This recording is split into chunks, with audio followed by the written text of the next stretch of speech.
Welcome to Language Flow, the podcast that helps you improve your English in a fun and natural way. I'm Melody. And I'm Avery. It's great to be with you all today. So, Avery, let me ask you a question. Have you ever opened your phone to check just one message, and then suddenly you look up and 30 minutes have disappeared? Oh, absolutely. More times than I can count. It's like falling into a black hole. You go in for one thing and you come out half an hour later wondering what just happened. Exactly. It's such a common feeling, isn't it? That feeling of losing time. Well, for all our listeners out there, if you've ever felt this way, you are in the right place. Today, we are talking all about our smartphones. That's right. We're going to talk about our phone habits, why they are so hard to break, and we'll explore some ways to build a healthier relationship with our technology. We promise it's going to be an interesting conversation. So, let's start with personal habits. Avery, be honest. What's the first thing you do when you wake up in the morning? Okay, honesty time. I reach for my phone. I tell myself it's just to turn off the alarm, but then I check my email. Then maybe the news. Then social media. It's a bad habit, I know. It's a very common habit, and a habit is something you do very often, without thinking about it. For many of us, checking our phone is the first and last thing we do every day. What about your screen time? Do you ever check it? I try not to look. Screen time for our listeners is the total time you spend looking at your phone screen each day. When I do look, I'm always surprised. It's always higher than I think. What about you, Melody?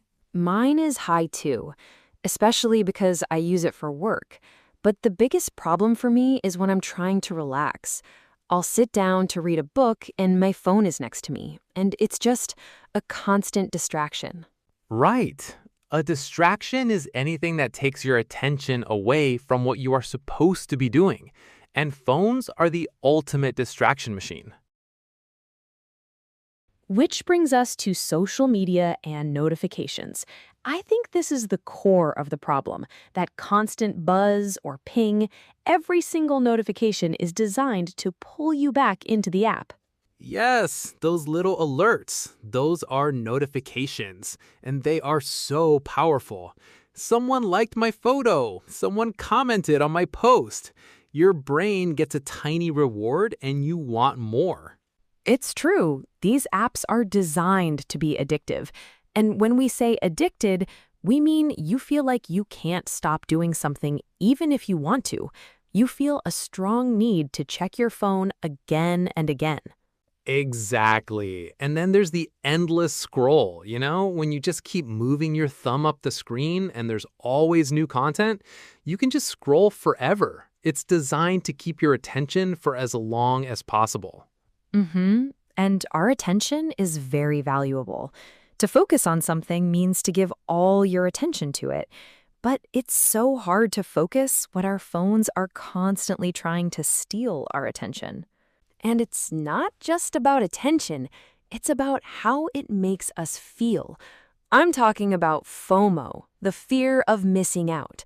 You see photos of your friends at a party you weren't invited to or on a vacation you can't afford, and it can make you feel, well, bad.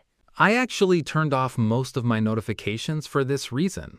All the social media ones are off. I only keep messages and calls. It helped a lot. That's a great idea. I did the same.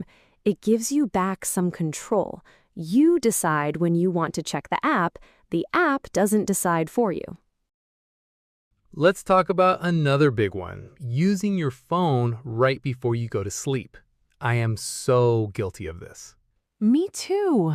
I lie in bed and scroll through videos or read articles, but I know it's bad for my sleep. The blue light from the screen can make it harder for your brain to relax. Right. And sometimes I read something stressful like work emails or bad news, and then it's really hard to fall asleep. My mind is just racing. I've been trying a new rule for myself. No phone in the bedroom. I bought a cheap, old-fashioned alarm clock so I don't need my phone to wake me up. How is that going? Is it difficult? The first few nights were hard. I felt like something was missing, but now it's so much better. I read a real book before I sleep, and I think my sleep quality has really improved. That's inspiring. Maybe I should try that. It sounds like you did a mini digital detox. Yes, exactly. A digital detox is when you take a break from technology. It doesn't have to be for a long time, it can just be for an evening or a weekend. Have you ever tried one? I have.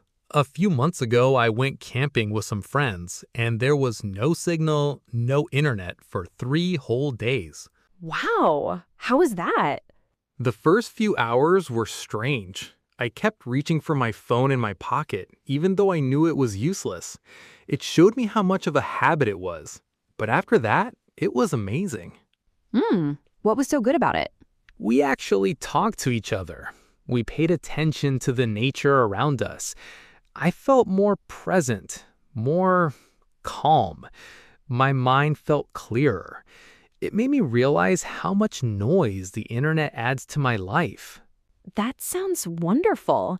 It shows that taking a break can really help you reset your relationship with your phone. Okay, so now for a fun section. I have a few questions for you, Melody. Are you ready? I'm ready. First question. Could you live for 1 week without your phone? Ooh, tough one. I think I could, but it would be very difficult. I would have to plan everything carefully, like printing out maps. But I think I would enjoy the peace and quiet. What about you? I think I could too. It would be a great challenge. Okay, next question. What is the one app on your phone you could not live without? Probably my Maps app. I have a terrible sense of direction, so I use it all the time to find new places. It's incredibly useful. For you? I think my podcast app. I love listening to podcasts when I'm walking or cooking. It's my favorite way to learn new things. Okay, this brings us to an interesting point.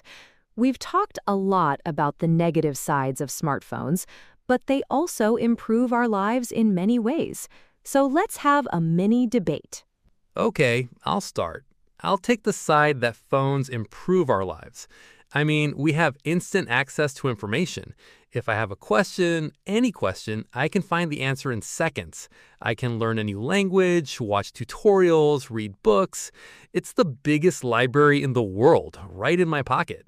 That's a very good point, but I'll argue that they can control us.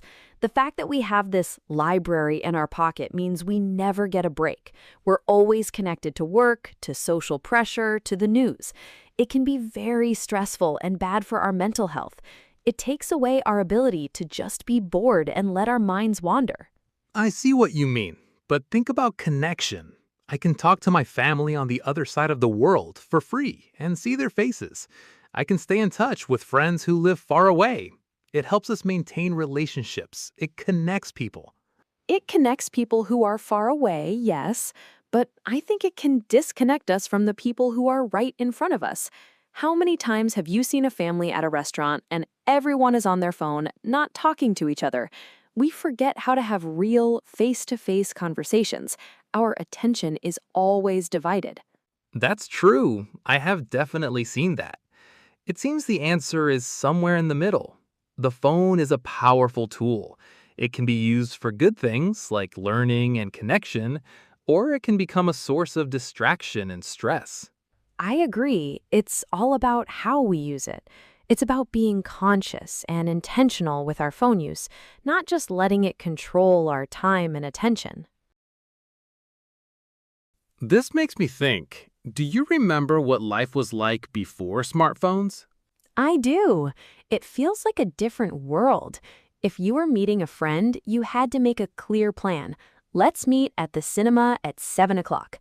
You couldn't just send a text saying, I'm running 10 minutes late. You had to be on time. Haha, yes. And if you got lost, you had to stop and ask someone for directions or use a paper map. There was no Google Maps to save you. And boredom was a normal part of life. If you were waiting for a bus, you just waited. You looked at the people around you, or you just thought about things. You didn't immediately pull out a device to entertain you. I think I miss that a little bit. That space for your brain to do nothing. But I don't miss paper maps. I'm very happy to have my map app for that. Me too. Some changes are definitely for the better. So, as we finish up, let's talk about some simple, positive ideas. How can our listeners build a healthier, happier relationship with their phones? Well, we already mentioned one great tip. Turn off unnecessary notifications. That alone can make a huge difference. You control your phone, it doesn't control you. That's a big one. Another idea is to create phone-free times or zones. For example, maybe the dinner table is a phone-free zone, or the first hour of the day is phone-free. I love that. It helps you be more present in your life. Also, maybe be more mindful about why you are picking up your phone. Ask yourself, what do I want to do, instead of just opening it out of habit? That's a great question to ask. And maybe find other hobbies that don't involve a screen. Reading a book, going for a walk, drawing, cooking, anything that gives your eyes and your mind a break from the digital world. Exactly. It's not about hating technology. It's about using it in a way that makes your life better, not worse. It's about balance. Well, that's all the time we have for today. We hope this conversation was helpful and gave you some things to think about, as well as some new vocabulary. Thank you so much for listening to Language Flow. Join us next time for another interesting conversation. Until then, happy learning.